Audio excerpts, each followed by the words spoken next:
Les fonctions f et g sont données par leur représentation graphique ci-dessous. Pour f, on voit une droite, c'est donc visiblement une fonction affine croissante, et pour g, visiblement une fonction affine décroissante. Et on va essayer de déterminer graphiquement f rongé de 0. f rongé de 0, c'est f de g de 0. Alors g de 0, je peux le déterminer, g de 0, ça vaut 3.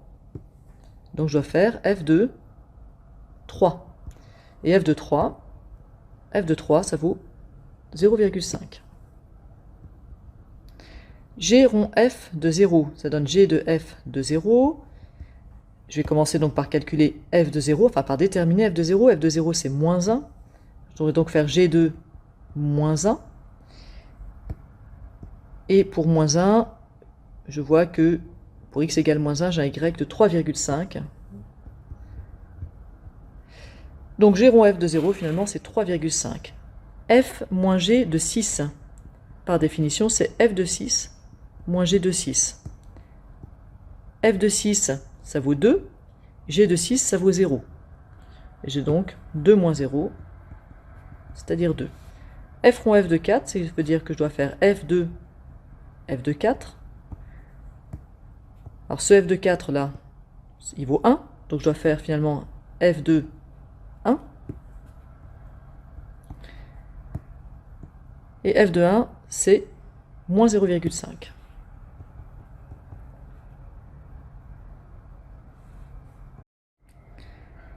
Alors ensuite, on me demande de dessiner sur le même repère, donc celui-ci, f fois g. f fois g, c'est la fonction qui à x associe f de x fois g de x. Donc pour chaque x, je ferai faire le produit de ce que me donne f et de ce que donne g pour obtenir f fois g. Alors allons-y, faisons ça. Pour x égale moins 3. Pour x égale moins 3, f de moins 3, ça fait moins 2,5. Et g de moins 3, ça fait 4,5. Alors je peux l'écrire, je ne l'écrirai pas pour tous les...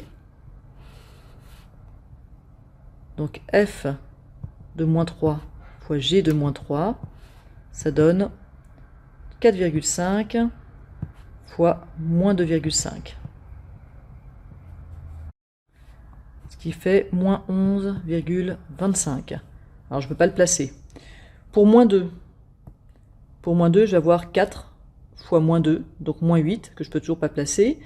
Pour moins 1, j'obtiens 3,5 fois moins 1,5, soit moins 5,25, je ne peux toujours pas le placer. Pour 0, j'ai moins 1 fois 3, donc moins 3, et ça, je peux le placer. Alors, je vais la représenter en bleu. Pour 1, je me retrouve avec 0,5 fois 2,5, ce qui donne moins 1,25. 0 fois 2, 0. 0,5 fois 1,5 fait 0,75. 1 fois 1, 1. 0,5, et puis là je vois que c'est symétrique. Hein. Hop.